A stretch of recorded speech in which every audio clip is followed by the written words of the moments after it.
नमस्कार, Taratara boys YouTube channel के अंदर आप सभी का एक बार फिर से बहुत बहुत स्वागत है। और आप हमारे चैनल पर नए हैं तो चैनल को सब्सक्राइब जरूर करें। एंटीलिया केस को लेकर महाराष्ट्र की सियासी राजनीति में आए भूचाल के बाद में रुकने का नाम भी नहीं ले रहा है। तो वहीं आज दिल्ली के अंदर शरद पवार के नेतृत्व में बड़ी बैठक हुई, जिस दौरान गृह मंत्री अनिल देशमुख के इस्तीफे पर बड़ी खबर सामने आ रही है कि जल्द शिवसेना पार्टी गृह मंत्री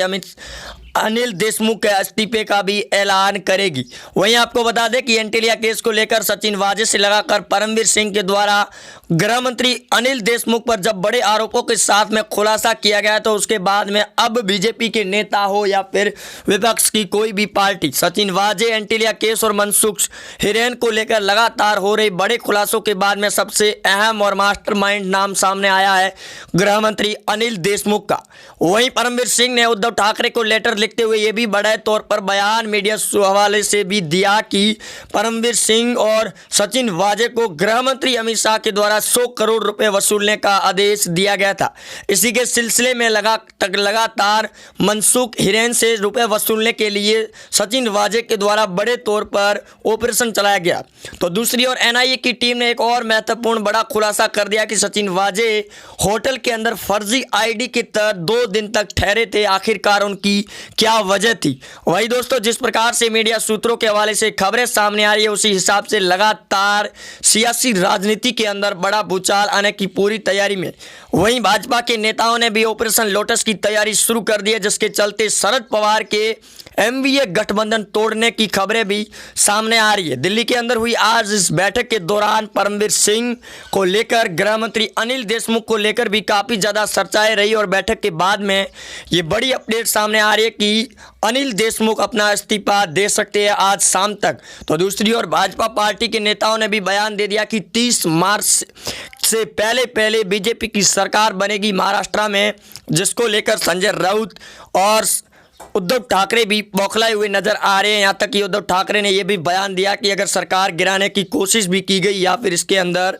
घसीटने की भी कोशिशें की गई एंटीलिया केस के अंदर, तो उनके लिए ये बुरा वक्त शुरू हो जाएगा। वही आपको बता दें कि निर्दलीय सांसद नवनीत राणे को भी शिवसेना के विरोध में बोलने पर बड़ी चेतावनी दी गई है उद्धव ठाकरे और संजय राउत के द्वारा। जिसके बाद में नवनीत राणे ने खोलकर उद्धव ठाकरे पर निशाना और एक तरफ गृह मंत्री अनिल देशमुख के इस्तीफे की मांग की है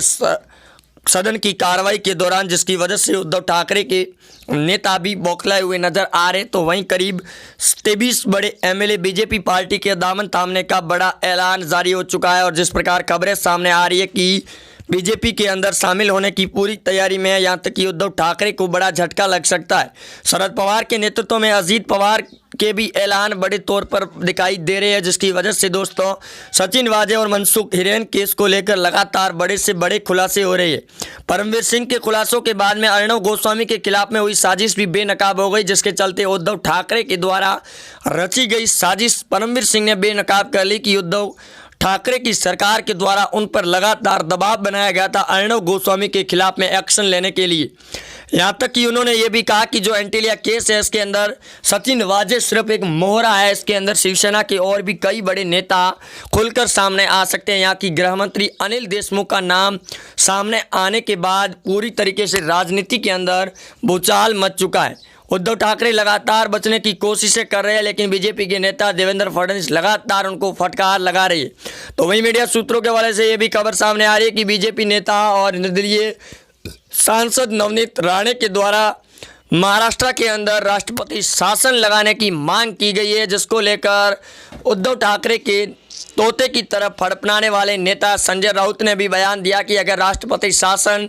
केंद्रीय एजेंसियों को पीछे लगाने की कोशिश भी की गई तो उनकी उल्टी गिनती है और उनके खिलाफ में सख्त एक्शन होगा। तो वहीं आपको बता दें कि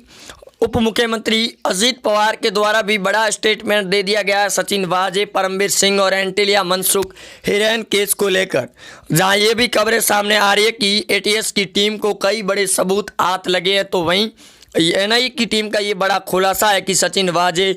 लगातार मनसुख हिरेन के संपर्क में थे और करीब 25 लोगों के साथ में पूछताछ भी की जा चुकी है।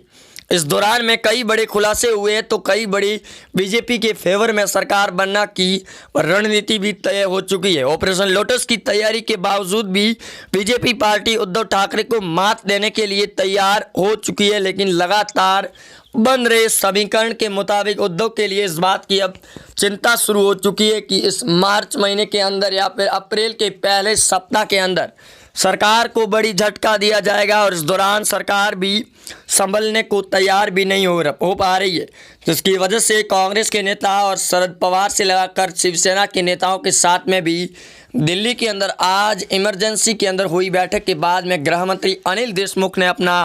इस्तीफा देने का ऐलान कर दिया है। तो वहीं इस एंटीलिया केस को लेकर आदित्य ठाकरे का भी अब नाम धीरे धीरे जुड़कर सामने भी आ रहा है, क्योंकि आदित्य ठाकरे इस पूरे खेल से बचने की कोशिश कर रहे। हालांकि अभी तक उद्धव ठाकरे के नेताओं के द्वारा दिए गए बयान के बाद में अभी तक मंत्री आदित्य ठाकरे ने अभी तक कोई बड़ा बयान नहीं दिया एंटीलिया केस को लेकर। यहाँ तक कि नवाब मलिक ने भी अपना बयान जारी कर दिया कि अगर इसके अंदर अनिल देशमुख पाए जाते हैं या फिर और भी कोई नेता पाए जाते हैं तो उनके खिलाफ बड़ी एक्शन के तौर पर कार्रवाई की जाएगी। लेकिन अगर राष्ट्रपति शासन जबरदस्ती लगाने की कोशिश की गई महाराष्ट्र के अंदर और एनडीए गठबंधन को भेदने की कोशिश की गई तो उनके खिलाफ सख्त एक्शन भी लिया जाएगा। जिस दौरान संजय राउत उद्धव ठाकरे के नेता लगातार जो तोते की तरह फड़फड़ा रहे थे उनकी भी बोलती बंद हो चुकी है। इसकी वजह से अब उद्धव ठाकरे के नेताओं के बीच में भी घमासान मचा हुआ है, जिसकी वजह से अब गृह मंत्री अमित शाह और पूर्व सीएम देवेंद्र फडणवीस और जेपी नड्डा के साथ में भी दिल्ली के अंदर आज फिर से बड़ी बैठक हुई है ऑपरेशन लोटस की तैयारी के शुरू होने की। महाराष्ट्र के राज्यपाल भगत सिंह कोश्यारी पहले से भी कई बड़े एक्शन ले चुके हैं उद्धव ठाकरे की सरकार के खिलाफ में, जिसकी वजह से उद्धव ठाकरे की शिवसेना सरकार भी बौखलाई हुई है और इस दौरान राज्यपाल पर भी कई बड़े आरोप प्रत्यारोप लगाने पर बयानबाजी तीखी तेवर भी दिखाई दिए थे। लेकिन अब सरकार गिरना तय है। और दोस्तों, अगर आप भी चाहते हैं कि महाराष्ट्र के अंदर सरकार गिरे तो वीडियो को ज़्यादा से ज़्यादा लाइक और शेयर ज़रूर करें। वही कमेंट बॉक्स के अंदर अपना भी बयान और स्टेटमेंट ज़रूर लिखें ताकि हमें भी पता चल पाए कि एंटीलिया केस को लेकर आप भी बीजेपी सरकार और सच्चाई के साथ में है या फिर नहीं है। क्योंकि उद्धव की सरकार के बीच में उनके ही नेताओं का जब नाम खुलकर सामने आया है तो अब भाजपा पार्टी ने भी अपना बयान देने शुरू कर दिए, जिसके बौखलाए उद्धव ठाकरे, संजय राउत और शरद पवार के बीच में बैठक के बावजूद शरद पवार ने ही उद्धव ठाकरे को फटकार लगा दी है और गृह मंत्री अनिल देशमुख के इस्तीफे की भी उन्होंने भी मांग कर ली है, जिसकी वजह से उद्धव ठाकरे ने भी अपना बयान देते हुए कहा कि अगर शरद पवार एनसीपी गठबंधन तोड़ना चाहे तो वो तोड़ सकती है। तो दूसरी ओर 23 बड़े नेताओं का भी ऐलान जारी हो चुका है बीजेपी का दामन थामने का, जिससे बौखलाए उद्धव ठाकरे भी अब बड़े तौर पर बयानबाजी कर रहे हैं। यहाँ तक कि संजय राउत ने भी अपना बयान दिया कि अगर महाराष्ट्र के अंदर सरकार गिराने की कोशिशें भी की गई तो उनको भेद कर रख दिया जाएगा और उनके लिए ये बड़ी मुश्किलें भी खड़ी कर सकती है। वहीं आपको बता दें कि एंटीलिया केस के अंदर लगातार सचिन वाजे और परमवीर सिंह बड़े से बड़े खुलासों के साथ में उद्धव की सरकार को बेनकाब भी कर रही है। जय हिंद, वंदे मातरम, जय महाराष्ट्र।